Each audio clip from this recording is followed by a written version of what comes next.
할렐루야, 안녕하십니까. 코로나 바이러스를 잘 극복하셔서 감사드리고 우리 조금만 더 참읍시다. 주께서 우리를 지켜주실 줄 확실히 믿습니다. 자, 오늘 하나님의 말씀은 시편 42편 1절로 11절입니다. 그리고 제목은 어느 날 갑자기 성도에게 찾아온 낭만과 불안을 극복하는 법입니다.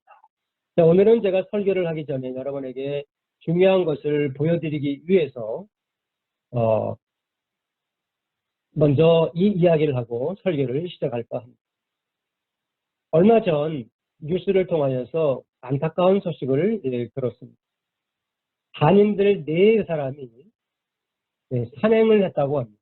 한 달 보름 만에 산행을 한 건데 얼마나 그들이 반가웠겠습니까? 그래서 산에 가서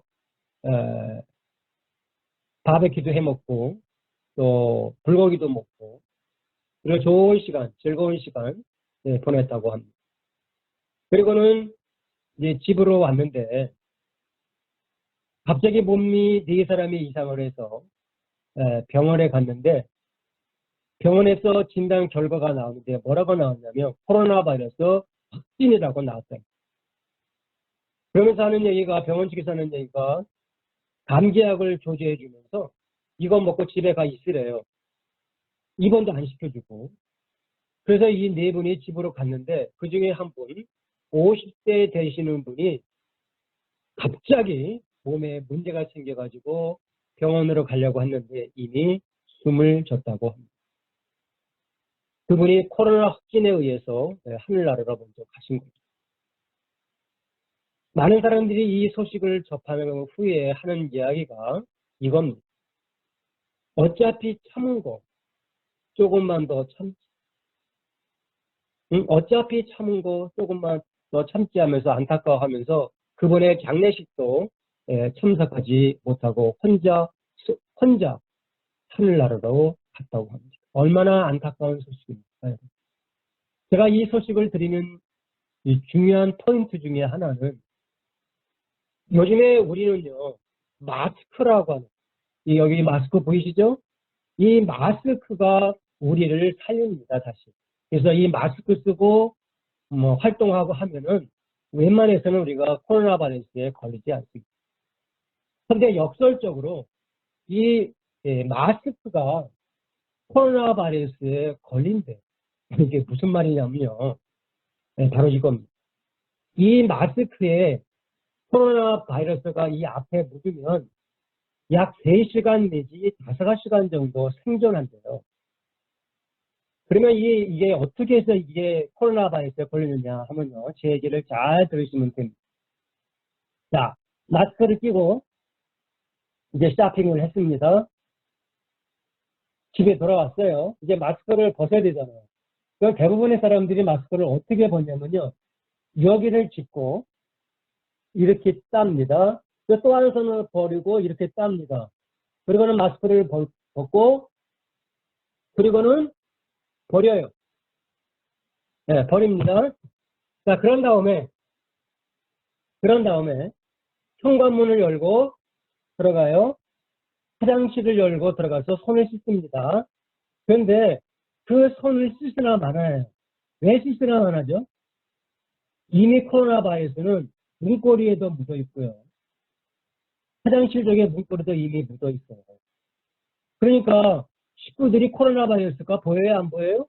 안 보입니다. 그러니까 그 문고리를 만지니까 서로 걸리는 거예요. 그러다가 한 2주 있다가 문제가 생기는 거예요.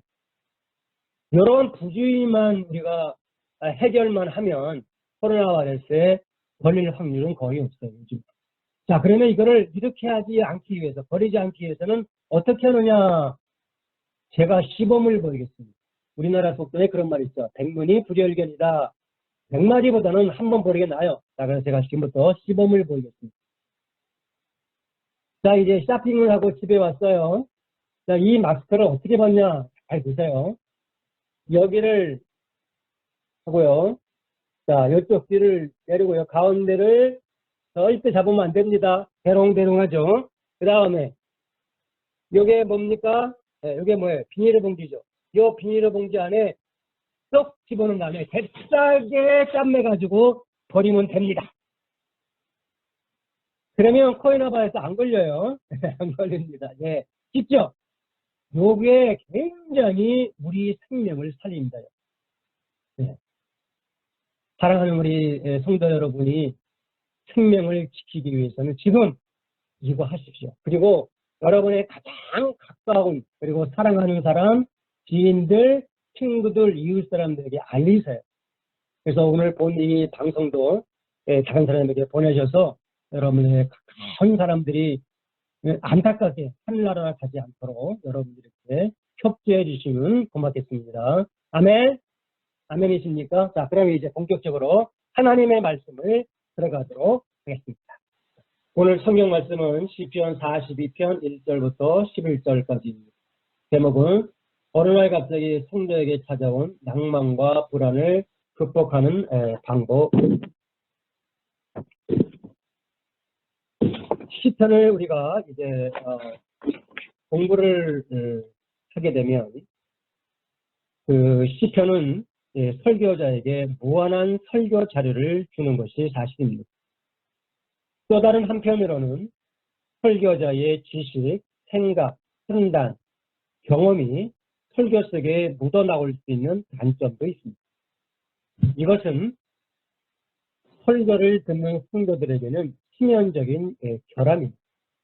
왜냐하면 하나님이 주시고자 하는 본문의 메시지를 전달하기 못하기 때문입니다. 그래서 시편을 공부하거나 설교 준비하는 설교자들은 반드시 연구해야 할 조건이 있습니다. 첫째, 시편은 누가 기록했느냐? 둘째, 시편은 언제 기록했느냐? 셋째, 당시 상황은 어떠했느냐? 넷째, 역사적인 배경이 무엇이냐 등등을 사이드로 먼저 연구한 후에 시편을 연구하거나 설교 준비하는 것이 정석입니다. 그래서 시편 42편을 여기다가 한번 대입을 한번 해보면요. 시편 42편을 누가 지었을까요? 다윗이 지었을까요? 아닐까요? 대부분의 사람들이 다윗이 지었다고 얘기를 합니다. 그런데 다윗이 지은 것이 아니고요. 고라 자손이라는 사람이 지은 시입니다. 그러면 고라 자손은 어떤 사람이냐는 것을 지금부터 성경을 통해서 여러분들에게 알려드리려고 합니다. 역대상 9장 17절로 19절에 있는 말씀을 통해서 보면 고라 자손이 어떠한 사람이었는가를 잠시 살펴볼 수가 있습니다. 자, 한번 읽어볼까요? 문지기는 살룸과 악복과 달몬과 아히만과 그 형제들이니 살룸은 그 두목이라. 자, 19절 볼게요. 고라의 증손 에비아들의 손자 고레의 아들 살룸과 그 종족 형제 곧 고라의 자손이 정도는 일을 맡아 성막문들을 지켰으니 그 열조도 여호와 영을 받고 그 들어가는 곳을 지켰으며, 그러니까 고라 자손들은 굉장히 중요한 일을 했어요. 문지기를 했다. 성전에 문지기를 했다라는 것을 우리가 볼 수가 있습니다. 자, 역대상 9장 22절부터 있는 말씀을 좀 더 한번 보시면 이분들이 또 어떤 일을 했는지를 알 수가 있죠. 택함을 입어 문지기가 된 자가 모두 212이니 밑으로 쭉 내려갔어요. 27절 말씀을 보면 저희는 하나님의 전을 맡은 직분이 있으므로 전 사면에 유하며 아침마다 문을 여는 책임이 있었더라. 그러니까 이 고라 자손들은요, 하나님의 그 문지기를 하면서 성전문을 아침마다 문을 열었다. 그러니까 아침에는 열고 밤에는 닫았다는 것을 우리가 알 수가 있습니다. 아주 중요한 일을 하고 있다는 것을 우리가 알 수가 있습니다. 다시 역대상 9장 31절로 34절에 있는 말씀을 보면 고라 자손의 살림의 장자 맛기다라는 하는 레위 사람이 있었는데요. 이 사람은 무엇을 했냐면요. 냄비를 뒤지는 것을 맡았으며라는 건데요. 이게 무슨 말이냐면 그 성전에는 많은 성물들이 있습니다. 그러한 성물들이 약간의 문제가 생겼을 경우에는 그것을 수리하는, 다시 말하면 수리공이다라고 말할 수가 있어요. 그러니까 성전에 아주 귀한 일을 이 사람들이 했다고 하는 것을 우리가 볼 수가 있습니다. 그뿐만 아니라 이 고라자손들은요, 역대상 6장 31절에 있는 말씀을 통해서 우리가 본다 그러면 이 사람들은 보세요. 언약궤가 평안한 곳을 얻은 후에 다윗이 이 안에 무리를 세워 여호와의 찬송하는 일을 맡게 하며, 그러니까 고라 자손들은요 충성하는 일을 했습니다. 오늘날에 말하면은 성가대의 일을 감당했던 사람들이었다라고 하는 것을 제가 이 성경을 통해서 찾아볼 수가 있습니다. 역대하 20장으로 우리가 좀 이제 가보면요. 역대하 20장 15절로 보면요. 이런 말씀이 있습니다. 야하시엘이 가로되 온 유다와 예루살렘의 거민과 여호사밧 왕이여 들을지어다. 여호와께서 너에게 말씀하시기를 이 큰 무리로 인하여 두려워하거나 놀라지 말라. 이 전쟁이 너에게 속한 것이 아니요 하나님께 속한 것이니라 하면서요. 17절에 있는 말씀을 잠시 보겠습니다. 이 전쟁에는 너희가 싸울 것이 없나니 하면서요. 너희와 함께한 여호와가 구원하는 것을 보라.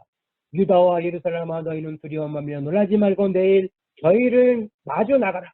여호와가 너희와 함께하리라 하시느니라 하매 여호사밧이 몸을 굽혀 얼굴을 땅에 대니 온 유다와 예루살렘 거민들도 여호와 앞에 엎드려 경배하고 그핫 자손과 고라 자손에게 속한 레위 사람들은 서서 심히 큰 소리로 이스라엘 하나님의 여호와를 찬송하니라.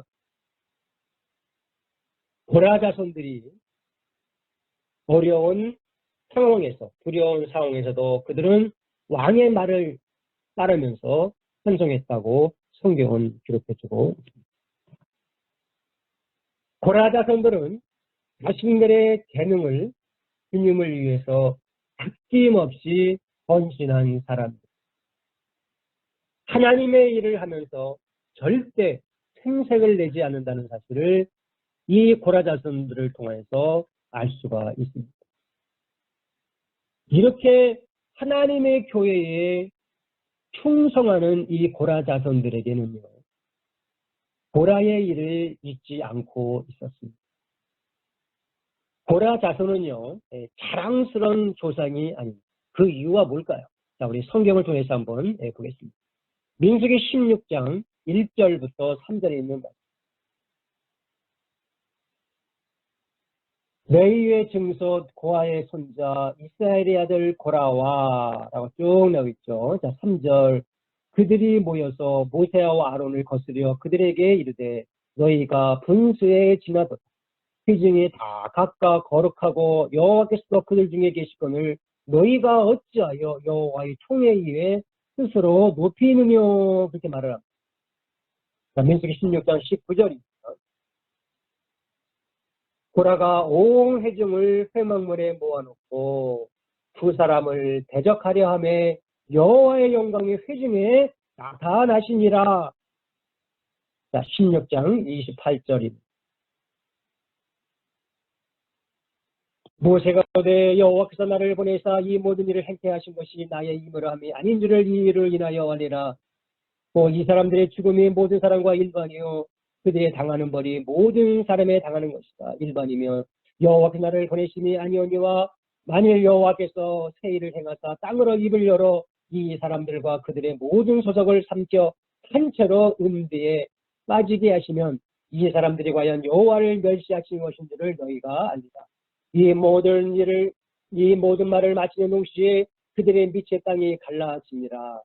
땅이 그 입을 열어 그들과 그 가족과 고라에게 속한 모든 사람과 그 물건을 삼킴에 그들과 그 모든 소속이 한 채로 음부에 빠지며 땅이 그 위에 합하니 그들이 총회 중에서 막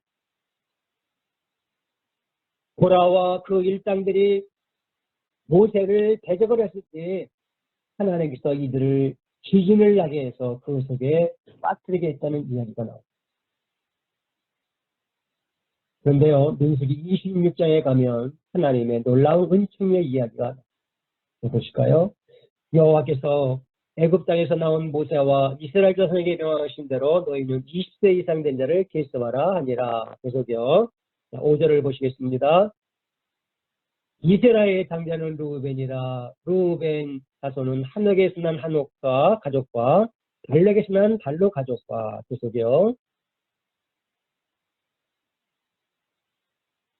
엘리압의 아들은 드무엘과 나단과 아비랍니다. 그 중에 쭉 내려갔어요. 고라의 무리에 들어가서 모세와 아론을 거스려 여호와께 패역할 때에 땅이 그 입을 열어서 그 무리와 고라를 삼킴에 그들이 죽었고 당시에 불이 250명을 삼켜 징계가 되게 하였으나 그러나 고라의 아들들은 죽지 아니하였더라.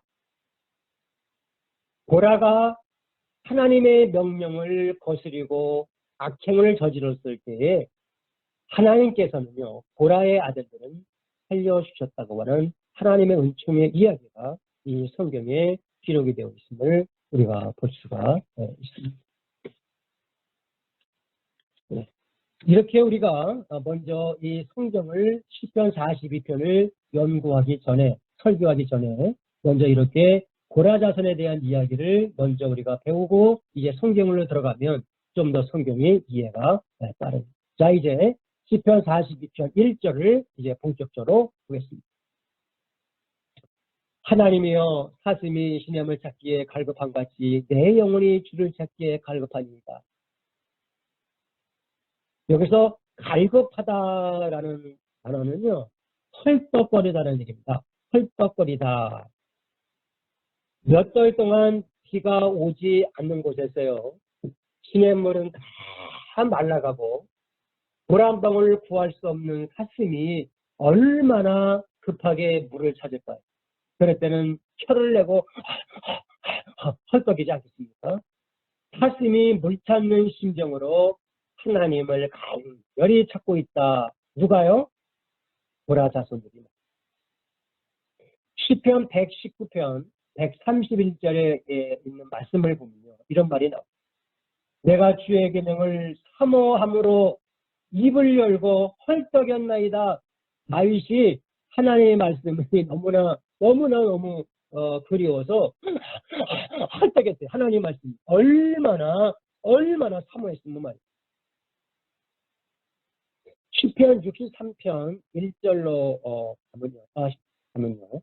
좀 더 우리 시편 40편 2절을 먼저 보죠. 내 영혼이 하나님 곧 생존하신 하나님을 갈망하니 내가 어느 때에 나아가서 하나님 앞에 배울 거라고 얘기합니다. 지금 이 성경 구절을 가만히 읽어보면요, 고라 자손들이 하나님이 어떤 하나님이다라는 것을 보여주고 있습니다. 생존하시는 하나님이란 무슨 말일까요? 하나님을 살아계신 하나님이다라는 것을 지금 알고 있어요. 네. 지금 고라 자손들은요, 아버지와 그 반역의 무리들이 하나님께서 치신 것을 알고 있습니다. 전에 들어서 알고 있어요. 그래서 하나님은 살아있는 분이다라는 것을 분명히 알고 있다는 얘기죠. 네, 그 하나님께 갈망한다는 거예요. 그런데요, 시편 63편 1절로 가면 다윗도 하나님이 누군지 분명히 알고 있음을 여기 나타내주고 있는데요. 하나님이여 주는 나의 하나님이시라. 하나님이여 주는 나의 하나님이시라. 라고 이렇게 얘기를 합니다. 다윗도 하나님이 누군지를 분명히 알고 지금 설명하고 있어요. 이 시편은요, 다윗이 유대 광야에 있을 때 한 설교, 기도의 내용.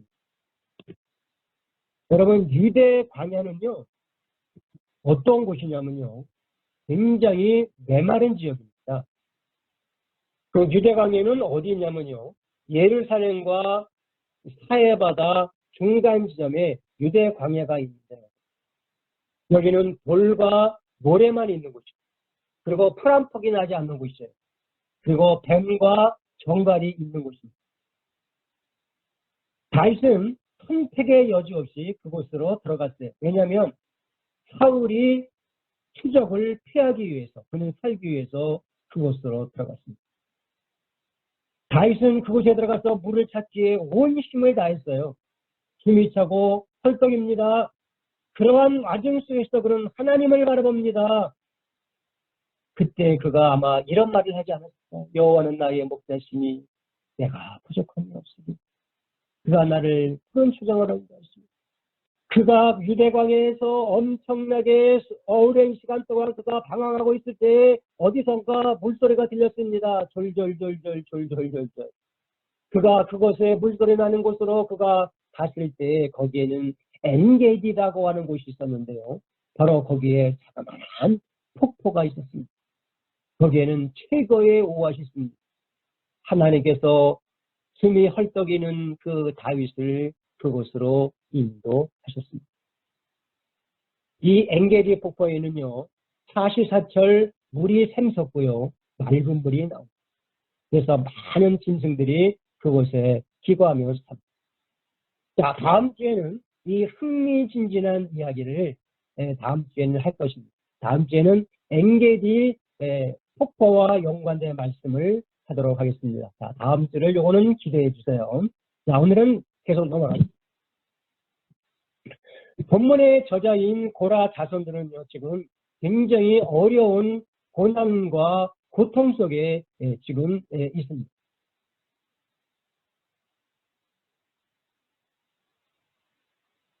시편 40편 3절과 4절에 있는 말씀을 보면요, 지금 얼마나 지금 고라 자손들이 고난과 고통에 있는지를 알 수가 있습니다. 잠시 볼까요?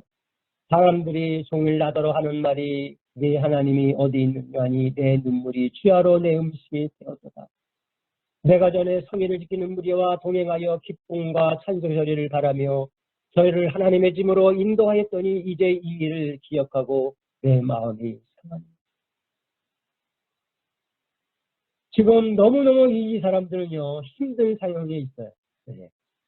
좀 더 볼까요? 시편 42편 9절과 10절입니다. 내 반석에 계신 하나님께 말하기를 어찌하여 나를 잊으셨나이까? 내가 어찌하여 원수의 앞뒤로 인하여 슬프게 다니나이까 하이로다. 내 뼈를 찌르는 칼같이 내 대적이 나를 비방하여 늘 말하기를 네 하나님이 어디 있느냐? 지금 많은 사람들이 지금 이 고라 자손들에게 비방하고 있습니다. 그러니까 굉장히 지금 어려운 상황에 있다는 이야기죠. 사랑하는 성도 여러분, 이렇게 이 고라 자손들이 엄청난 힘든 상황에 있습니다. 고라 자손들이 왜 예루살렘을 떠났는지는 몰라요. 고라 자손들이 왜 시온산에 있는 성전 예배에 참석하지 못하는지도 모릅니다. 왜 영적으로 갈급한 상태가 되었는지도 잘 알 수가 없어요. 왜냐하면 역사적인 자료가 많이 없어요. 그러나 분명한 사실은 이 성경을 통해서 우리가 알 수 있는 대목은 내가 어느 때에 나아가서 하나님 앞에 배울고 이 장면을 보면 분명한 사실은 저자는 예루살렘에 없다는 사실입니다. 시온산에가 있는 성전 예배도 참석할 수가 없다는 사실입니다. 교회 가서 예배를 드려야 되는데 교회 가서 예배를 참석하면서 주일을 해야 되는데 지금 못하고 있습니다. 누가요? 지금 이 고라 자손들이 얼마나 낭만과 불안이 심각하게 있는지를 살펴볼 수 있는 대목입니다. 여러분들, 낭만과 불안이 어디서 올까요? 보통 이렇습니다. 경제적인 어려움이 있으면 낭망하고 불안하다고 합니다. 이거는 당해본 사람만이 아는 거죠. 코로나 바이러스를 인해서 많은 사람들이 지금 실직했는데요. 이 실직이 무서운 이유가 뭔지 아세요? 실직하면 돈이 안 들어오죠. 하루 먹고 하루 사는 사람들은요, 렌트비를 못 냅니다. 또 모기지도 못 내요. 먹고 살아야 되는데 장도 못 봅니다. 그러니까 이게 불안한 거예요. 이게 낭만한 겁니다. 또 이 질병이 때문에 낭만과 불안한다고 합니다. 네. 코로나 바이러스에 확진자가 되면 얼마나 불안하겠습니까, 여러분? 네. 또 가정 불안을 통해서도 낭만과 불안이 오고요. 또 자녀 문제를 통해서도 낭만과 불안이 옵니다. 나의 실수 때문에 오는 어려움도 있고요. 또 내가 잘못된 판단을 통해서 오는 어려움이 있습니다. 또한 무엇보다도 마귀가 우리를 불안하게 하고 또 낙담시키고 일어서지 못하도록 밤낮으로 애쓰고 있다는 사실도 있습니다. 자, 그렇다면 이 고라 자손들은 어떻게 이 불안과 낭망을 이겼는지 지금부터 이제 말씀해 드리도록 하겠습니다. 자, 시편 42편 5절입니다. 내 영혼아, 내가 어찌하여 낭망하며 어찌하여 내 속에서 불안해하는 것은 하나님을 바라라. 그 얼굴의 도우심을 위하여 내가 오히려 찬송하리로다. 근데 이 시편 42편에는요, 똑같은 성경 구절이 또 있습니다. 시편 42편 11절에 똑같은 기도의 내용이 또 나옵니다. 내 영혼아, 내가 어찌하여 낭망하며 어찌하여 내 속에서 불안해하는 것은 하나님을 바라라. 나는 내 얼굴을 도우시는 내 하나님을 오히려 찬송하리로다. 여러분들, 낭만과 불안이 어디서 온다고요? 내 속에서, 내 속. 지금 이 고라 자손은요, 자신과 지금 싸우고 있어요. 자신과 싸우고 있습니다. 낭망하고 불화해요. 그러니까 자꾸만 부정적인 말이 나옵니다. 안 돼, 못해, 힘들어. 낭망은 어디서 온다고요? 내 속에서 온다고 그랬어요. 언제 낭망하고 언제 불안할까요? 앞길이 보이지 않을 때, 낭망할 때 낭망하고 불안합니다. 근데 어떻게 이 낭만과 불안을 이길 수 있을까요, 여러분? 오늘 성경에 분명히 답을 해주고 있습니다. 뭐라고 그랬어요? 하나님을 바라라. 하나님을 바라라. 나는 내 얼굴을 도우시는데 하나님을 오히려 찬송하리로다. 하나님을 바라라. 하나님을 바라보면 희망이 생깁니다. 하나님을 바라보면 위로가 됩니다. 하나님을 바라보면 소망이 생깁니다. 긍정적인 생각이 떠오르고 긍정적인 믿음의 말로 바뀌게 됩니다, 여러분. 하나님이 도와주실 거야. 하나님이 도와주실게요. 아니, 트럼프도 1200불씩 주는데 하나님이 반드시 도와주실게요. 이런 믿음이 생깁니다, 여러분. 이런 믿음이 생기니까 그 다음에 뭐가 나온다고요? 찬송이 나옵니다, 여러분. 내 얼굴을 도우시는 내 하나님을 오히려 찬송하리로다. 할렐루야. 주 안에 있는 나에게 당근 심히 쓰랴. 십자가 밑에 내 죄를 끌었네. 주님을 찬송하면서 할렐루야 할렐루야. 내 앞길 멀고 나 주님만 따라가리. 아멘. 사랑하는 성도 여러분, 주님을 바라보십시오.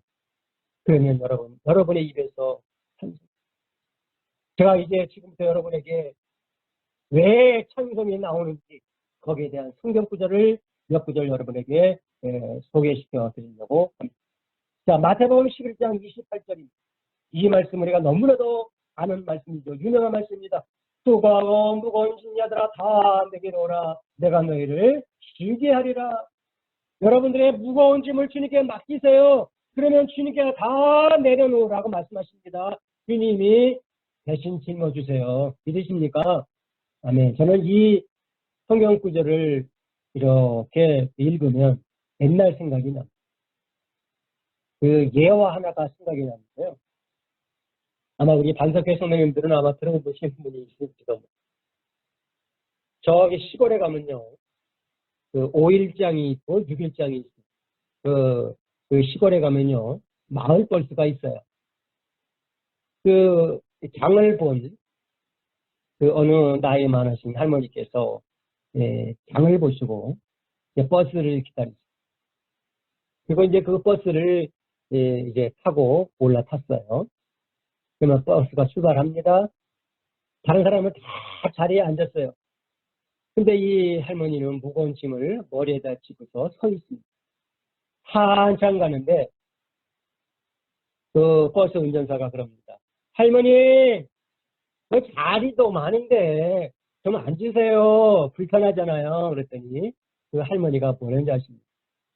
아이고, 기사 양반, 나 이렇게 태워주는 것도 고마운데 어떻게 내가 이 머리에 있는 짐을 내려놓나? 나는 그냥 가겠네. 아, 그러더랬어요. 무슨 말인지 이해하시죠? 예. 우리가 주님께 짐을 맡겼으면 내려놓으면 돼요. 근데 그걸 우리가 안 내려놔. 여러분들 무거운 짐을 주님께 내려놓으시면 주님께서 해결하여 주실 줄로 믿습니다. 자, 우리 성경 구절 좀 더 가볼까요? 이사야 26장 3절 4절 말씀 보면 이렇게 말씀했습니다. 주께서 심지가 견고한 자를 평강의 평강으로 지키시리니 이는 그가 주를 의뢰함이니 너희는 여호와를 영원히 의뢰하라. 주 여호와는 영원한 반석이시미로다. 아멘. 주께서 심지가 견고한 자를 평강의 평강으로 지키신대 여러분. 이 아멘이십니까? 자, 좀 더 보겠습니다. 이사야 40장 27절에 있는 말씀. 야곱아 내가 어찌하여 말하며 이스라엘아 내가 어찌하여 이르기를 28절 너는 알지 못하느냐 듣지 못하느냐 영원하신 하나님 여호와 땅 끝까지 창조하신 자는 피곤치 아니하시며 곤빗지 아니하시며 영절히 한이 없으시며 피곤한 자에게는 능력을 주시며 무능한 자에게는 힘을 더하시나니 소년이라도 피곤하며 곤비하며 장정이라도 넘어지며 자빠지되 오직 여호와를 앙마하는 자는 새 힘을 얻으리니 독수리에 날개치며 올라간 같을 것이요 다른 박질하여도 곤빗지 아니하겠고 걸어가도 피곤치 아니하리로다. 할렐루야. 우리가 좀 더 하나님 말씀을 보겠습니다. 이사야 41장 10절에 있는 말씀. 두려워 말라 내가 너와 함께함이라 놀라지 마라 나는 네 하나님이 됨이니라. 내가 너를 굳세게 하리라 참으로 너를 도와주리라. 참으로 나의 의로운 오른손으로 너를 붙들리라. 아멘. 좀 더 보겠습니다. 예, 이사야 41장 14절에 시렁이 같은 너 야곱아 너희 이스라엘 사람들아 두려워 말라. 나 여호와가 말하노니 내가 너를 도울 것이라. 내 구속자는 이스라엘의 거룩한 자. 사랑하는 성도 여러분들, 이 말씀을 여러분이 들으면 용기가 생기십니까? 힘이 생기십니까? 그래서 우리가 하나님을 바라보면 힘이 생기고 용기가 생기고 그 다음에 여러분들 찬송이 나옵니다. 사랑하는 성도 여러분, 이제 하나님의 말씀에 이제 거의 종착점에 왔는데요. 자, 그러면 여기서 예수님의 고민을 잠시 들어보도록 하겠습니다.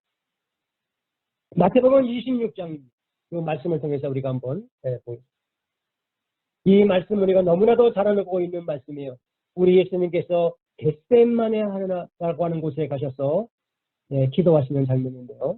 37절입니다. 베드로와 세베대의 두 아들을 데리고 가실 때 고민하고 슬퍼하사 이에 말씀하시되 내 마음이 심히 고민하여 죽게 되었으니 너희는 여기 머물라 나와 함께 깨어 있으라 하시고 조금 나아가서 얼굴을 땅에 대시고 엎드려 기도하여 가라사대 내 아버지와 만일 할만하시거든 이 잔을 내게서 지나가게 하옵소서. 그러나 나의 원대로 마옵시고 아버지의 원대로 하옵소서. 사랑하는 성도 여러분들이요. 지금 예수님께서요. 고민하고 슬퍼하고 계세요. 그리고 죽게 되었답니다. 고민해서. 여러분들 예수님께서 이런 상태인데 예수님께서 자살했다는 말 들어보셨어요? 예수님께서 이 고민하고 죽게 되었을 때 이 베드로를 찾아가서 야 베드로야 나 지금 죽게 되었어 라고 위로를 받으러 가셨습니까? 안드레한테 찾아가서 야 안드레야 나 지금 고민되어서 죽게 되었어 그렇게 해서 위로를 받았습니까?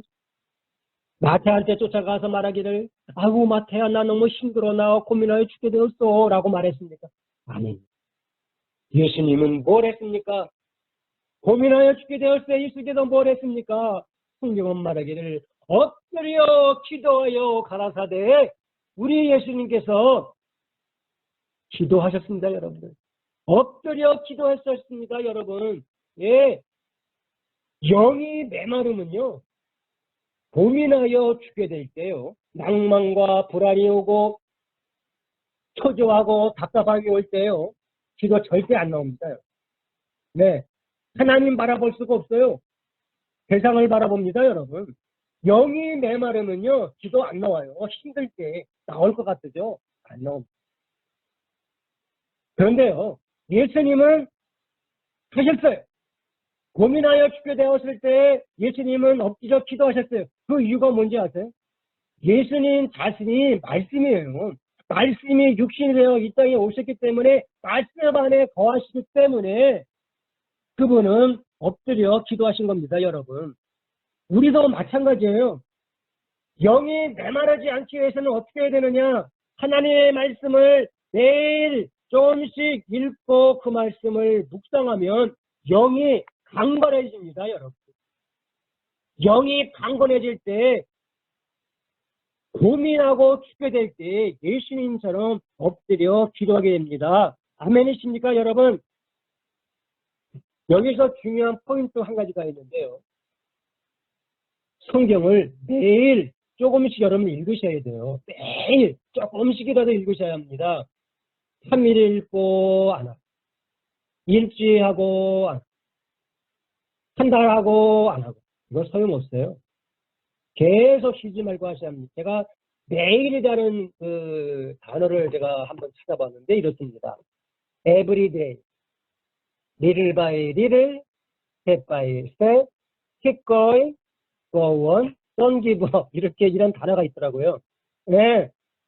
여러분들 이런 단어를 기억을 하시면서 성경 읽고 묵상하는 습관을 여러분들이 만드셔야 합니다. 이거 누가 만들어주는 게 아니에요. 여러분 스스로 만들어야 됩니다. 근데 혼자는 힘들어요. 누군가가 도와주면 됩니다. 그래서 교회에 리더자가 필요한 겁니다. 여러분, 요즘에 이 카톡이 얼마나 좋습니까, 여러분? 10년 전에는요, 이 카톡이라는 게 없었어요. 근데 이 카톡에다가 리더자가 성경 묵상을 올리면 따라서 하면 돼요. 예. 근데 그거를 리더자가 포기하지 않고 계속 하면요.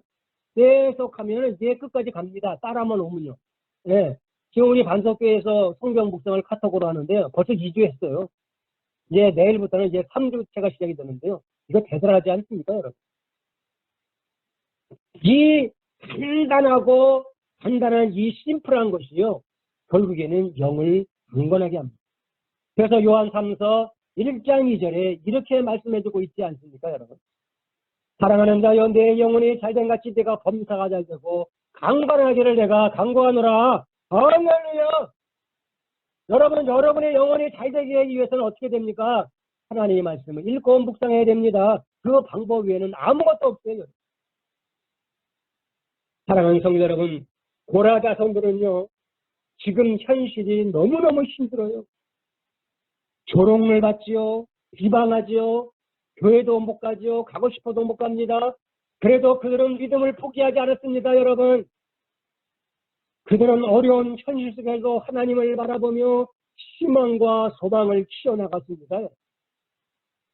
지금 하나님께서 전 세계 크리스찬들에게 코로나 바이러스를 인하여서 우리에게 말씀하고 계시는 것 같아요, 여러분.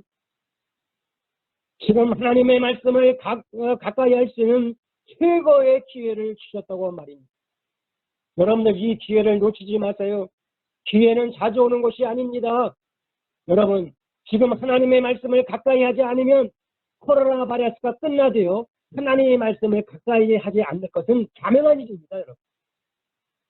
그렇지 않습니까, 여러분? 네, 나중에 후회하지 마세요. 네, 나중에 그때 가서 성경 묵상할 걸. 아이고, 그때 목사님께서 그렇게 성경 묵상을 하고 했는데 아이고, 내가 왜 하지 못했을까? 걸 하지 마시고 여러분들 지금 이 기회라고 생각을 하시고 여러분들 하나님 말씀을 묵상하시기를 주님의 이름으로 부탁합니다. 자신의 신앙을 찾기에 갈팡같이 하나님의 말씀을 묵상해야 합니다. 사랑하는 성도 여러분, 서로의 기회입니다. 지금 이것이 하나님의 명령인 줄 저는 믿습니다. 이제 우리 모두 하나님의 말씀을 매일 가까이 하고 그 말씀을 묵상하여 고라자손처럼 예수님처럼 고민하고 낭망할 때 불안과 초조와 근심이 될 때 예수님의 이름으로 벌떡 일어서는 저와 여러분 되시기를 주님의 이름으로 축복합니다. 아멘. 여러분 이제 저와 함께 약속을 한번 하십시오. 자, 주먹을 꼭 쥐시고 양손을 꼭 쥐시고 저와 한번 해봅시다. 나는 매일 성경 읽고 묵상하리라. 시작. 나는 매일 성경 읽고 묵상하겠습니다. 나는 매일 성경 읽고 묵상하겠습니다. 다 같이 기도하시겠습니다. 하나님 아버지 감사합니다. 고나자선이 극복했던 그 믿음 우리에게도 주시옵소서. 다시 힘들고 어려웠던 현실 속에서도 굳건히 지킨 그 믿음 배우게 하시옵소서. 하나님 아버지 부정적인 사람이 아니라 긍정적인 믿음의 사람이 되기를 소원합니다. 사슴이 신음을 찾기에 갈급함같이 오늘부터 매일 조금씩 성경을 읽고 묵상하는 삶을 살게 하여 주시옵소서. 주여 저희를 도와주시옵소서. 저에게 깨달음의 지혜를 허락하여 주옵소서. 저희가 하나님을 아는 것에 게으르지 않게 하여 주시옵소서. 주여 메시옵니다. 예수님의 이름으로 기도하옵나이다. 아멘.